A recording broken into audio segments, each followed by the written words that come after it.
Bismillahirrahmanirrahim. Assalamualaikum warahmatullahi wabarakatuh. Perkenalkan nama saya Muhammad Arif Hidayat dari Teknik Informatika angkatan 2020 dengan NIM 552011120011. Di sini saya akan menjelaskan berkaitan dengan tugas UAS dari Business Intelligence yang di mana dosen pengampunya adalah Pak Riki. Nah, di sini saya akan menjelaskan berkaitan dengan Business Intelligence dari data awal, dari proses ETL-nya dan sampai ke proses data visualisasinya. Nah, di sini saya akan men-share screen berkaitan dengan data yang saya gunakan. Di sini saya menggunakan data dari perusahaan saya. Nah, di sini di data perusahaan saya itu kebetulan saya bekerja di digital marketing gitu ya.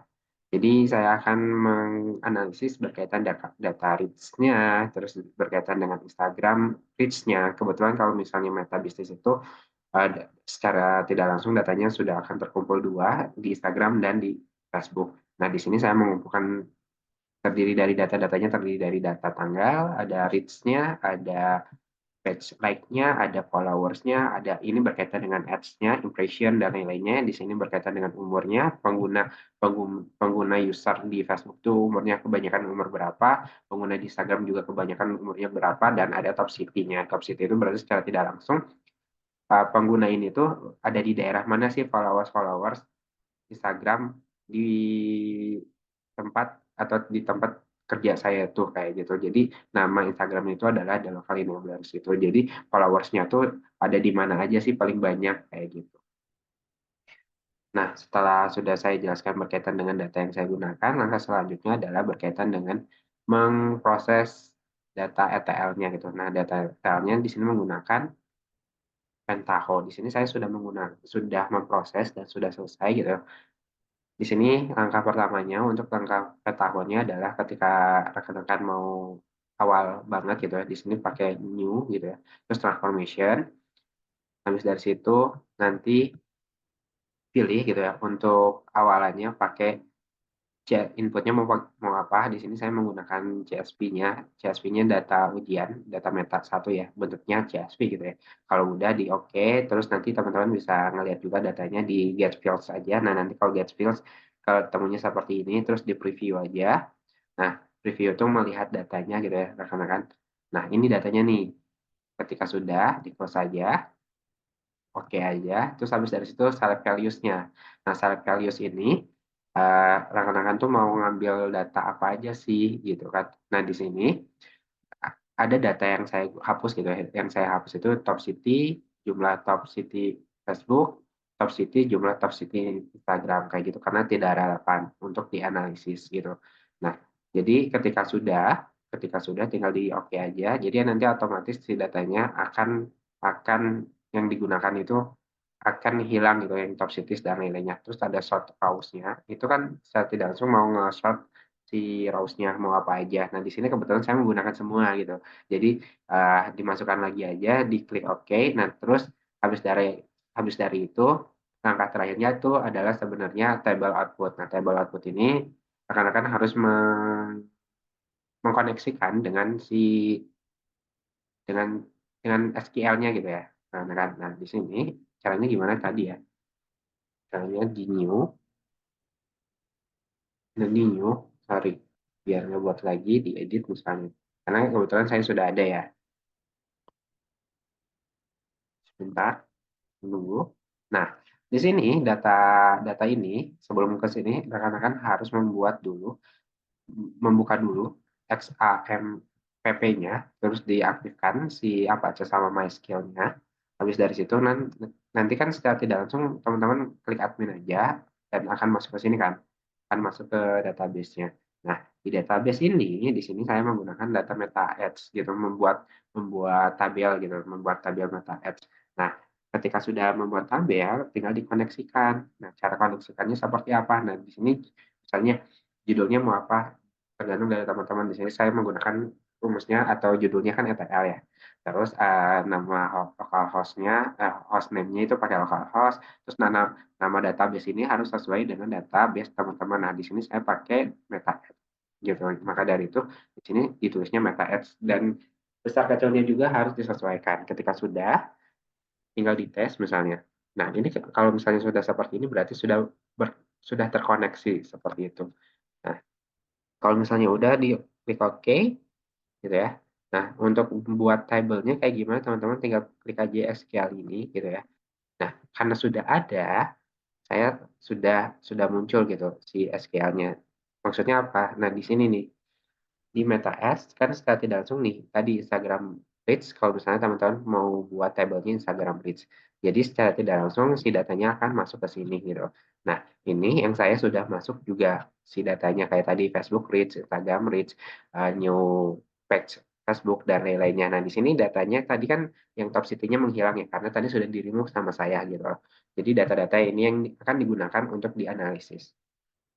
Nah, setelah setelah itu rekan-rekan tinggal menguji gitu ya. Ini tuh sudah benar atau enggak? Kalau udah benar akan ada warna hijau, centang warna hijau gitu. Kalau misalnya belum centang hijau berarti ada yang salah gitu. Tinggal diperbaiki aja. Nah, setelah sudah proses ETL-nya, kita bisa masuk nih ke Google Studio-nya atau data visualisasinya menggunakan si data dari Petaho ini. Di sini gitu ya. Di sini saya menggunakan data dari yang saya gunakan tadi gitu ya dari Pentaho. Nah, di sini tuh membuatnya seperti biasa di penggunaan BI gitu ya. Di sini saya gunakan data bisnis, data meta bisnis gitu dan dikasih judul data bisnis gitu. Karena apa? Meta bisnis karena ya basicnya dari meta bisnis. Nah, tadi ya data-datanya dimasukkan kan ada tadi ad account, ada dan lain-lainnya gitu ya. Ini sama banget sama data yang tadi saya sudah proses di Pentaho. Nah, ketika sudah, tinggal di drag aja untuk tabelnya mau menggunakan apa aja. Nah, di sini saya menggunakan 1, 2, 3, 4, 5, 6 tabel gitu ya. 6 tabel untuk dianalisis. Nah, di sini saya eh, menggunakan value-value apa aja. Yang pertama adalah value dari Facebook dan Facebook Likes. Yang kedua adalah impression. Yang ketiga adalah followers. Ada keempat itu ada AdSense-nya. Yang kelima itu demografis dan Instagram reach. Nah, ini tuh maksudnya seperti apa? Nah, kalau misalnya dari tabel yang pertama, di sini antara Facebook dan Facebook Likes-nya.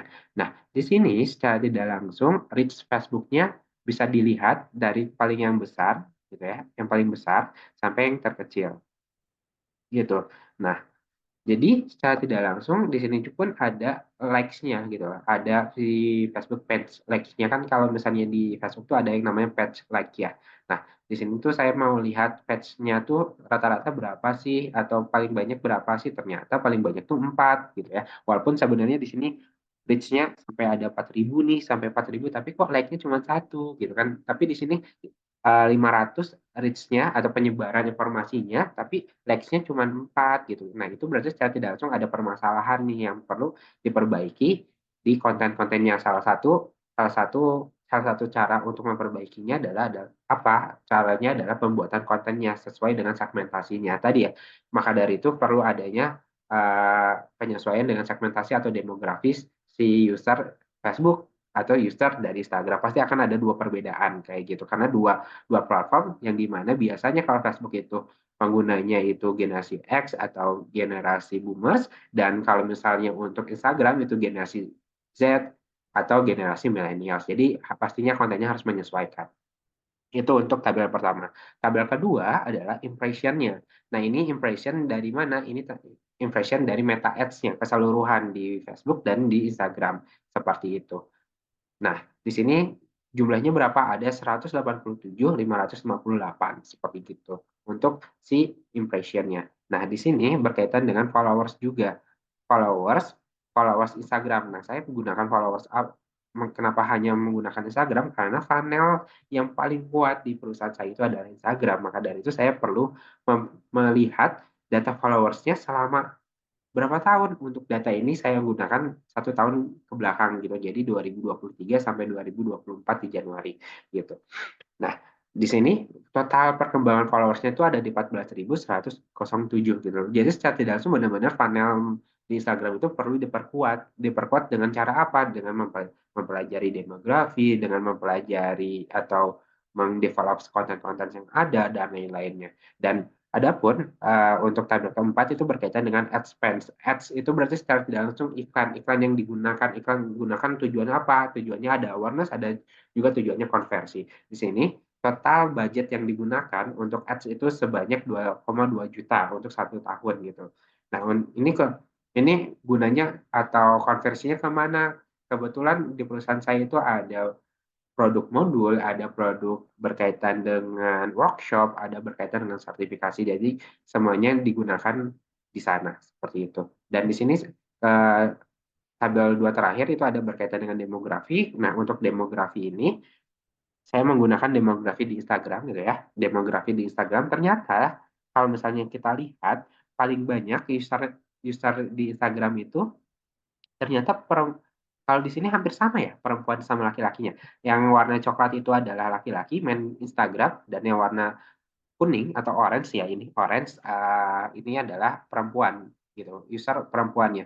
Di sini kita bisa lihat hampir sama ya perbandingannya, perbandingan antara perempuan dan laki-laki. Program pembuatan pembuatan inisiatif-inisiatif lainnya bisa sesuai dengan demografisnya karena di sini ada umurnya kan, bayi dengan umur gitu. Ada 25 sampai 34, ada 18 sampai 24, ada 35 sampai 44, ada 45 sampai 54, ada 55 sampai 64 sampai 65 gitu. Ya. Jadi penggunanya kalau misalnya dilihat ini tuh banyaknya tuh generasi millennials, generasi Z gitu. Generasi Z dan boomers gitu. Kalau dilihat gitu ya. Jadi secara tidak langsung nanti konten-kontennya harus menyesuaikan untuk konten-konten yang diupload di Instagram seperti itu. Kalau misalnya konten-kontennya cheerful, konten-kontennya segar atau warna-warnanya mencolok itu bisa segmentasinya atau demografisnya ke generasi sorry, generasi milenial atau generasi Z. Tapi kalau misalnya tontonnya gelap atau tontonnya yang basicnya tuh enak untuk dibaca gitu ya, yang nggak ngejreng itu cocok banget untuk generasi boomers atau generasi X seperti itu. Ini untuk demografis dari Instagramnya. Nah, di sini yang terakhir adalah Instagram Reach-nya. Karena panel paling gedenya itu adalah Instagram, saya menggunakan Instagram Reach juga gitu. Biar apa? Biar secara tidak langsung saya tahu konten apa yang harus saya gunakan, terus saya harus memaksimalkan platform mana di antara Facebook dan Instagram. Seperti itu. Bukan berarti Facebook tidak dimaksimalkan, tetap dimaksimalkan, tetapi dimaksimalkan paling banyak itu di mana di Instagram seperti itu. Nah, di sini bisa dilihat gitu ya. Untuk reach-nya itu sampai 17.000 gitu loh di tanggal 3 Juli 2023. Ini perkembangannya gitu. Ini ada di 4 Agustus sampai 14.000, reach-nya di 6 Juli itu sampai 11.000. Ini kenaikan dari yang kecil sampai yang besar gitu. Ini berarti secara tidak langsung 3 Juli paling gede gitu, reach selama 1 tahun ke belakang gitu. Yang paling rendahnya di bulan